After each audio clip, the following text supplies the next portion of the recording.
We begin this hour with voting rights, the cornerstone of our democracy. It's now in jeopardy.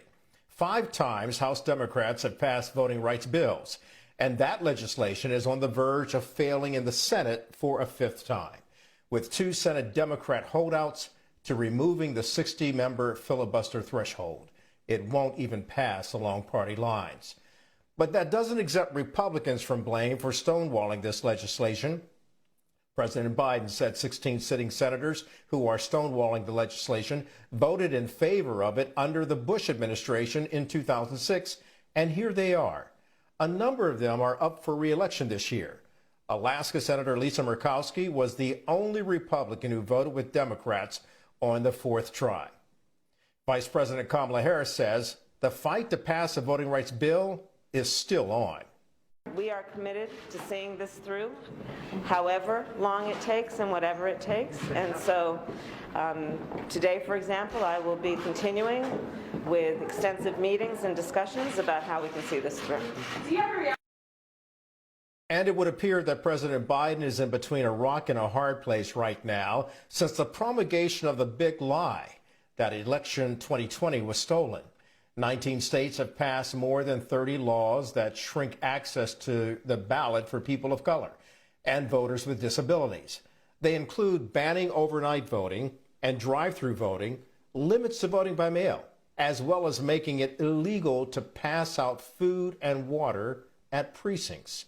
Joining me now is Jasmine Crockett, a Texas State Representative for the 100th District. Representative Crockett, it's always good to have you on. Thank you for being here today. I've got to ask you, where is the fight to peel back the restrictive laws in Texas that have been passed this past year? You know, our state legislature is only in once every 2 years, and we're only supposed to be in for approximately 5 months. We did 10 months. And so our only relief, our only hope was at the federal level. That is why when we left the Texas House, we went straight to D.C. We knew that they were the only ones that could help us, and we knew that what they were doing just wasn't right. Right now, we're in courts and we're fighting, but you only can fight so long as you have legislation.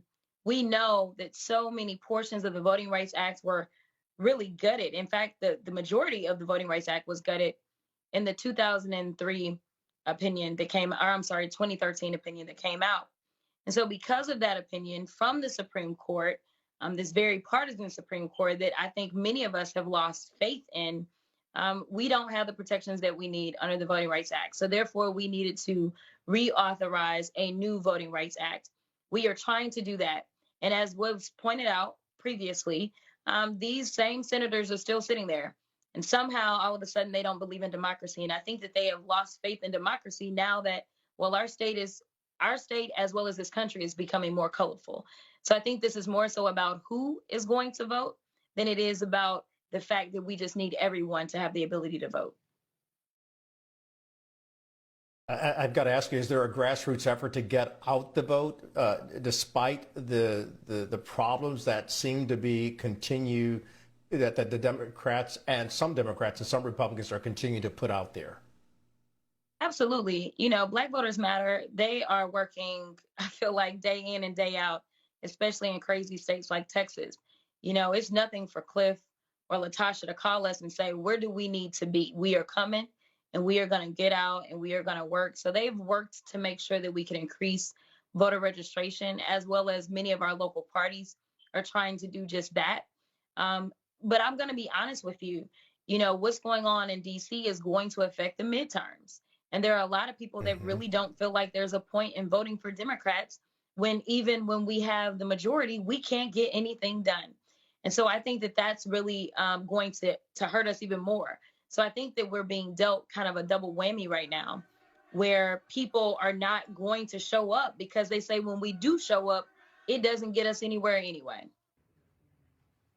You know, you're echoing the sentiment of Latasha Brown and Cliff Albright, whom you just mentioned, of Black Voters Matter, as well as other voting rights groups, and even of yourself and colleagues of yours. You invested so much and risked so much to protect Texas and the Black voters there, and now you're seeing on a national level where things have gone awry. Does that trouble you, or do you feel more resolved to continue this fight? Personally, I feel more resolved. As you may or may not know, I'm currently running for Congress as it is.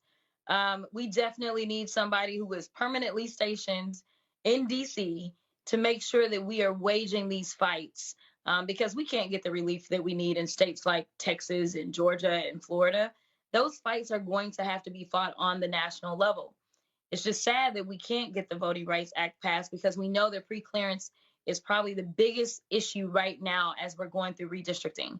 We know what these state houses are doing. We are about to lose the U.S. House, and frankly, with these laws on the books, we're most likely going to lose our majority in the U.S. Senate. And sadly enough, there are a lot of voters that say it doesn't matter anyway, because at the end of the day, the Republicans are still running everything. We just say that we are running things, right? We're in name only, but the Republicans are running this game. And what's so annoying is that I watched as Senator Sinema talked about preserving this because there's always a change of the guard. The difference is the Republicans have no shame. I can tell you without a doubt that if it was the Republicans that were trying to push forward with some piece of legislation, some legislation that probably would be less important than our democracy itself, they would push forward with it, they would change the filibuster, and they would not think twice about it. You know, you talked about pre-clearance, that Section 5 of the Voting Rights Act of 1965, that the opinion coming out of the Supreme Court in 2013, as you alluded to, Chief Justice John Roberts getting done what that many of his critics have said he wanted to do all along, and that's dismantle voting rights and pave the way for what we're seeing right now. Disturbing in of itself, but Texas is getting more diverse according to the latest census data.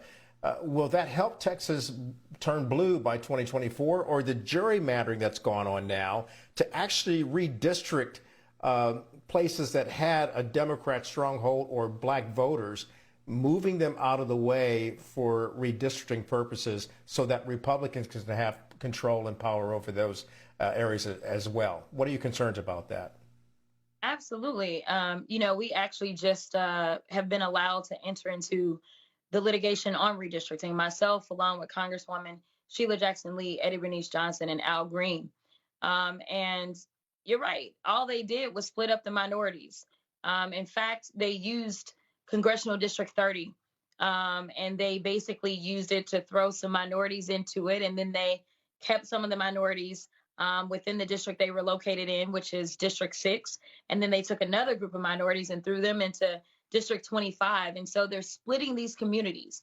And there's little to nothing that we can do about it. Right now, the one thing that we've got going for us is that the numbers don't lie. 95% of the growth was due to people of color. But when Texas did their maps, somehow they were able to do their maps and draw 2 new congressional seats that are Anglo majority seats. The math doesn't add up. It doesn't even smell like it's right. And so with that being the case, I fully anticipate that something will happen. The question is, when will it happen? Texas always plays this gamble. They will push it to the limit and try to keep it in litigation for the next 10 years. Because then what happens? It becomes a moot point because we're doing redistricting again. So we really are between a rock and a hard place. And it really is unfortunate that we do have Democratic senators. I expect the Republicans to do what the Republicans have been doing. They have been obstructionists, at least for the last 4 to 8 years, if not longer. So I expect them to be that. But what I expect Democrats to do is to stand up and say, there's a lot of games we'll play with you, but we won't play with our democracy. And that's not what we're getting right now. Well, it would appear that some Democrats are Democrats in name only, or perhaps they don't see what's really happening. Jasmine, before I let you go, I've asked you before why do you think this is happening? Is this really due to the browning of America and the fact that a limited few are afraid of falling into a minority position themselves? Speaking of Republicans and some liberal white Democrats. This is a power grab. Nothing short of a power grab. They are afraid. This is the first time in our census, when we look at the nationwide census, that there was actually a decrease in Anglos. It is the very first time. And so they see the writing on the walls, and instead of Republicans deciding that they actually want to appeal to all people, they continue to go further right, and they support people like the Proud Boys and other white extremists and racists. And so therefore they end up making other folks say, never mind, I can't associate with that party because they're racist. And so that's the problem. They need to come up with good policies that will help more people. To be perfectly honest, so many Black folk, we grew up in the church. There's a lot of conservative values amongst Black folk, but instead Absolutely. the Republicans continue to go after people like the Proud Boys. And so therefore they're in a corner by themselves. Jasmine, I've said this to you before. I'll say it to you again publicly. I appreciate your courage and your honor and how you're serving the people of Texas, but also looking out for the nation, not just from a Black perspective, but for perspective of helping all Americans. Thank you again for joining us on this important hour here on The World Tonight. Jasmine Crockett, State Representative for the 100th District. She's also running for Congress, by the way. Thank you.